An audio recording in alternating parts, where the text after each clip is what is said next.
why would a white man be circumcising his child? That is not his culture. So the Europeans do not understand the African culture. They have distorted us. They have misrepresented it.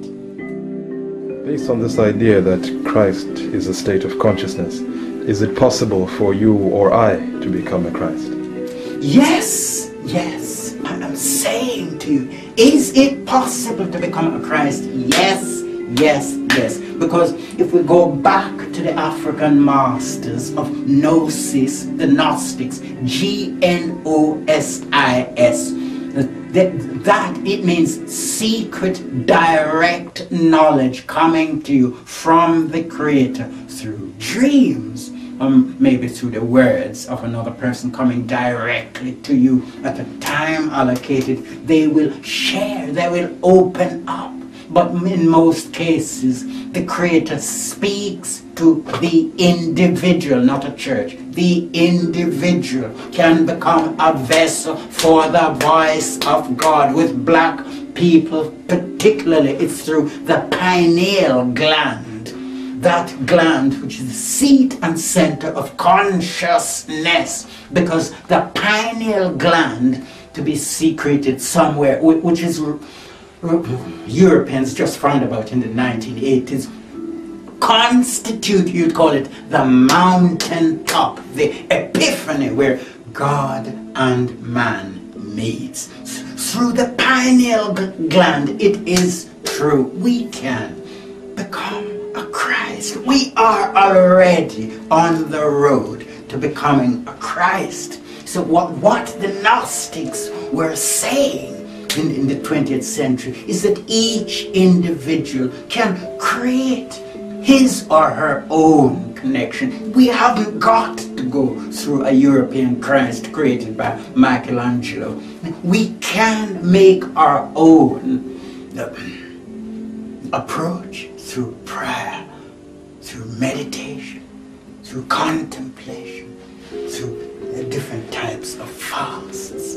In each religious sector, there are practices which are endemic to individuals. It's individuals introduced them. In other words, it is rendered incumbent upon you or me to become a Christ. I am already on the pathway to becoming a Christ if you're talking about consciousness. What would you say to those people who still hold the belief that the Christ is a European man? I would say to those people, research, research, and research.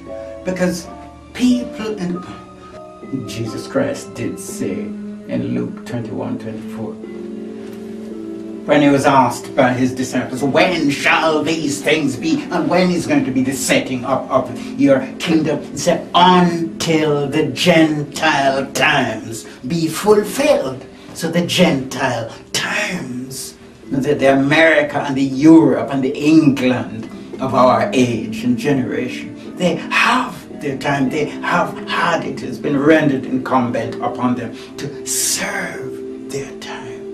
And once their time has been concluded, they will go down into bamboo ashes, just like previous cultures. The Babylonians went down, the Greeks went down, the Romans went down. And so will the Gentile in today's terms. They serve their time. They occupy this planet. They are not the progenitors and rulers of this planet. But time is the master. The rule and law and dominion and power and institutionalization are governed by the experiences of time. Time is the master. So there is a time when one generation rises to the other's own hurt. One man steps on the neck of the other. So All of our deliberations on planet Earth are dictated by time. Today for me, tomorrow for you is an adage.